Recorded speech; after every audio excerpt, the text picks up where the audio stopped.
అందరికీ నమస్తే. నేను మీ ఊరడి సునీత రాజిరెడ్డిని. రుద్రవరం గ్రామ సర్పంచ్గా నా భార్య ఊరడి సునీత పోటీ చేస్తున్నది. దయచేసి ఒక్కసారి రుద్రవరం గ్రామ సర్పంచ్గా నా భార్యను గెలిపించండి రుద్రవరం గ్రామ ప్రజలను వేడుకుంటున్నాను.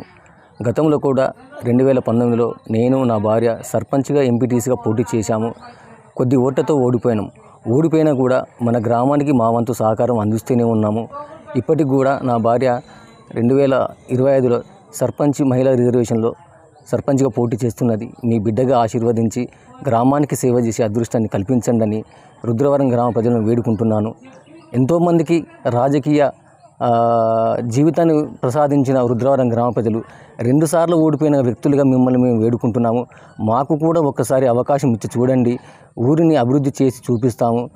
ప్రభుత్వం నుండి ఎలాంటి సంక్షేమ పథకాలు వచ్చినా గ్రామ ప్రజలందరి సహకారంతో గ్రామ ప్రజలకు అందరికీ అందేలా పనిచేస్తామని ఈ సందర్భంగా నేను తెలియజేస్తున్నాను. ఒక్కసారి నాకు అవకాశం ఇవ్వండి, మమ్మల్ని గెలిపించండి. మీ బిడ్డగా అడుగుతున్నాను. గెలిచినా ఓడినా సచ్చినా మెడికల్ రాజిరెడ్డి సునీతలాగానే చనిపోతాం, కానీ పదవి వచ్చిందని అమాయక ప్రజలను మాత్రం మోసం చేయను. నాకు జన్మనిచ్చిన మా తల్లిదండ్రుల మీద ప్రమాణం చేసి చెబుతున్నాము. ఒక్క అవకాశం ఇవ్వండి, మీ బిడ్డగా వేడుకుంటున్నాము. అందరికీ నమస్తే. ఒక్క అవకాశం ఇవ్వండి.